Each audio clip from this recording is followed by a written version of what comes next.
Welcome to Tales of History and Imagination. Eccentric Tales from History by Simone Whitlow.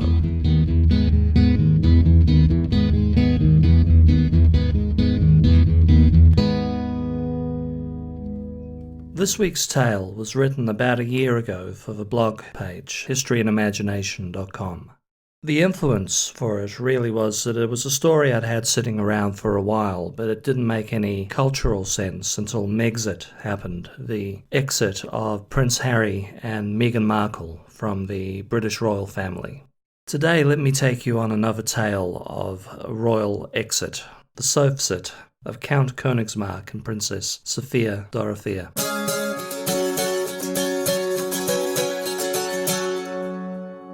Today's tale begins on the evening of July 1st, 1694. The setting, Hanover, a Germanic Duchy which would eventually be subsumed into a larger German nation, and whose first family would go on to be kind of a big deal. A handsome young man, aided only by moonlight, sails along the Leine river until he reaches the Leineschloss, a palatial riverside home of the Duke and his family. He moors his boat, then cautiously enters the property. The man is Philip Christoph, Count Königsmarck, an aristocratic German-born Swede from a long line of mercenaries. His father had served King Gustav Adolf II in the 30 Years' War, rising through the ranks to Field Marshal. Philip himself had fought the Turks for Holy Roman Emperor Leopold I. At this point in the tale, however, he was under the employ of the Elector of Saxony. Tonight he's been summoned to meet his paramour, Sophia Dorothea, Princess of Celle, the very unhappy wife of Duke George Ludwig. Sophia, though surprised she'd never summoned him, is ecstatic on his arrival. They haven't seen each other for weeks. She's also a little perturbed and angered at that woman's gall. Well, clearly she's still spying on us, I imagine her saying. Never mind, in a day we'll be out of this nightmare, the other may have replied. With rather less poetic license, you can imagine the rest of the night. Königsmarck had not come to play solitaire after all, nor Sophia to play old maid. I like to imagine Sophia enfolding the Count in her arms as he left, and whispering, "Keep safe, hell hath no fury." That's a little anachronistic. Congreve wouldn't publish The Morning Bride until 1697. This is the last time Sophia Dorothea would ever see Count Königsmarck again. In the following hours he would disappear from the face of the earth, never to be seen again. To explain how Sophia Dorothea found herself in such an unhappy marriage, I need to take us back a generation. The first fact worth knowing is there was no German nation in the modern sense until January 1871. People could be ethnically Germanic, but Germany was a collection of feudal states for most of its history. Until 1806, they were overseen by a Holy Roman Emperor. From 1346, the Emperor was elected by a council from the Elector states. This is important to know later. The second fact is marriages of convenience were very much a thing in the 17th century, particularly among the aristocrats. Third, this tale concerns two duchies, Brunswick-Celle and Brunswick-Lüneburg, afterwards simply known as Hanover. These duchies were ruled over by two brothers. Fourth, their leading citizens of the duchies wanted to see the two areas reunited one day. Now that out of the way, Sophia Dorothea's father was a man named Duke George Wilhelm of Brunswick-Celle. George W. had been engaged to a princess from the neighbouring duchy of Rhineland-Palatinate. Her name was also Sophia, although she hardly gets a mention beyond this point. But he was desperate to stay a bachelor a little longer. He cancelled the engagement, passing her on to his brother, Ernst August, Duke of Brunswick-Lüneburg. The leading figures of George W.'s duchy were furious, but when George signed a legal agreement stating he would never marry and would pass his duchy to Ernst, merging the duchies on his death, all was forgiven. George was not explicitly out of the firm, but he was free to enjoy his newly acquired freedom. The problem was Cupid laid George W. low after he crossed paths with a beautiful Frenchwoman, Eleanor de Obleris.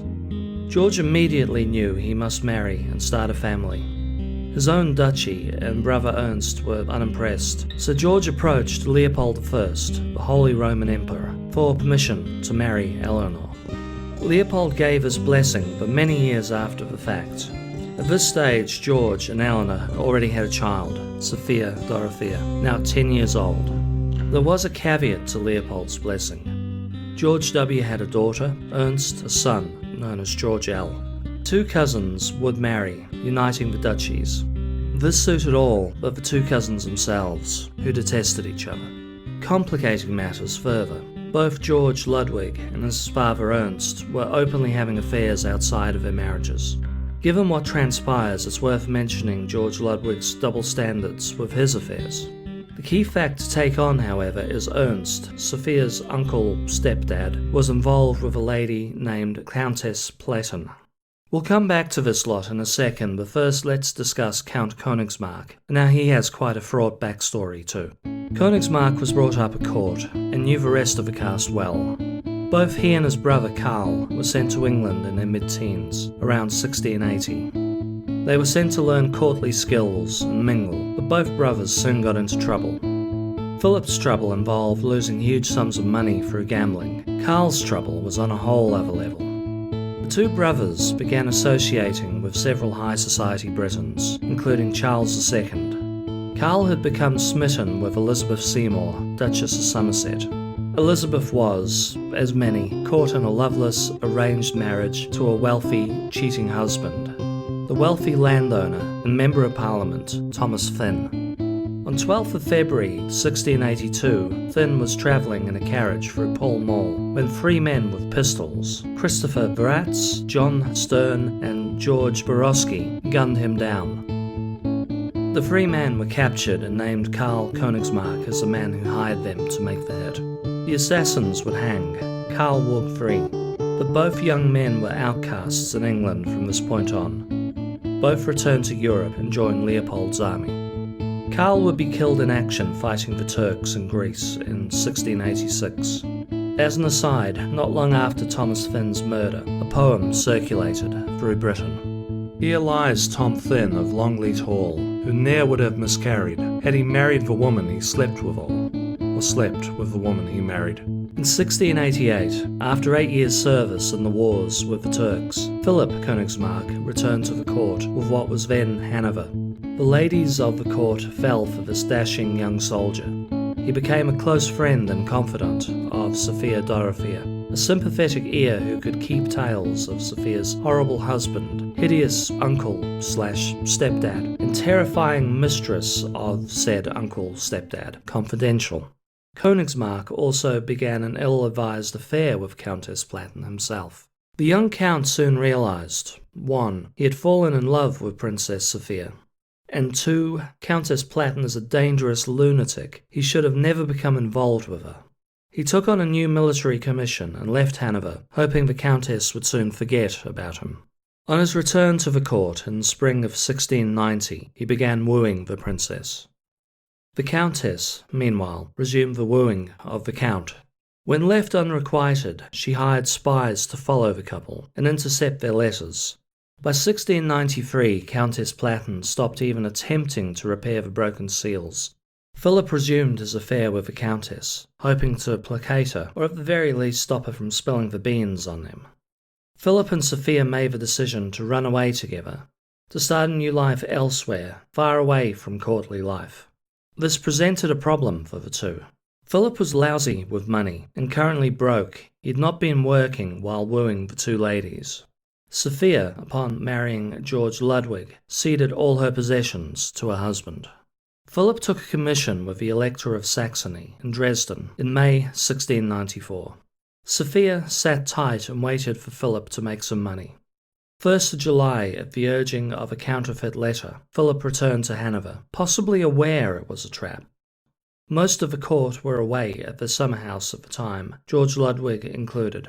Tomorrow morning they would run away and begin a new, happier life together. The following day, Count Königsmark was nowhere to be found.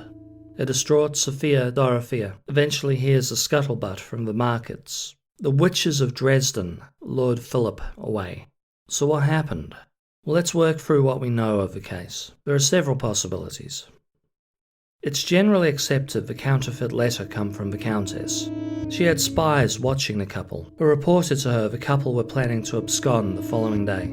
It is established fact also that Countess Platten informed her other lover, uncle stepdad Ernst, of the two lovers' plan. Ernst ordered 4 cavaliers to arrest Count Königsmarck immediately. The 4 men caught him outside the palace. Swords were drawn. When the men eventually faced trial, they claimed the Count had drawn his sword. A fight broke out, and the Count had gotten stabbed to death in the melee. I guess the real mystery is, what happened to the body? The 4 suspects were never on record on this matter. One theory has it the body was thrown into the Leine River, or immolated, or buried on the property. There was excitement in 2016 when bones were dug up on the site, but DNA proved the bones belonged to 5 separate men, none of them Philip, and a selection of animals. The first possibility is that this was just a manslaughter. Count Königsmarck, the battle-hardened soldier of fortune, thought he could fight his way out of an awkward situation, and the 4 men got the better of him. It was manslaughter. Possibility 2. When Ernst August sent the cavaliers out to stop Königsmarck, did he give the order to murder him before the elopement uncovered his dalliances, causing him great embarrassment? He may have wanted him out of the way for this reason. Besides personal embarrassment, Hanover had only just been appointed an elector state, which would help choose the Holy Roman Emperor. A scandal involving their royals may have jeopardized that position. 3. Well, the hell have no fury motive is also out there. Countess Platten was jealous and involved in high-level stalking behaviour. She had laid this trap for the couple. Does it not make sense to go one step further? Did she kill Count Königsmarck? 4th possibility, did George Ludwig know of the affair and order the assassination? An elopement certainly would have left him a cuckold. Working counter to this, however, George seemed unaware of the affair until after the affair was exposed. As soon as he heard, he divorced Sophia Dorothea. He exiled her to house arrest in Aldern Castle, another family possession. She was kept prisoner until her death 32 years later.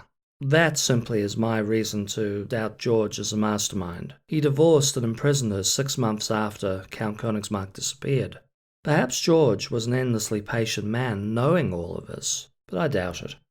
Now I want to put a 5th suspect on the table. I said I wouldn't mention her again, but I need to in order to tie this to the Sussexes at the very least. Ernst August's wife, Sophia the Elder, scorned by George W., and in what one would imagine as unhappy a marriage as anyone else in this tale. Her husband was cheating on her with Countess Platten after all. Well, she had a dream. Discontent with her lot in life, married to a petty duke in a tiny duchy, she daydreamed of a time when she herself, or her son, would run the larger archipelago to the northwest. This did not seem such a crazy daydream. Her grandfather had been James I of England. In 1685, Charles II died, leaving 14 illegitimate children, but no heirs. The crown passed to his brother James II, who was deposed in the Glorious Rebellion of 1688. This saw a joint rule by James II's daughter Mary and the Dutch import William of Orange. The line of succession had gotten a little complicated of late, and Sophia the Elder's daydream was seeming less and less blue-sky thinking, more a genuine possibility. Just so long as a giant scandal didn't break out about her cheating husband, cheating daughter-in-law, and surrounding rogues gallery. I can't count her in, but I certainly wouldn't count her out too. She had a motive. By 1702, Mary and William of Orange had died. The crown passed to Mary's sister, Anne. Anne fell pregnant 18 times and suffered 6 miscarriages, 5 stillbirths, and none of her remaining children lived beyond 2 years of age.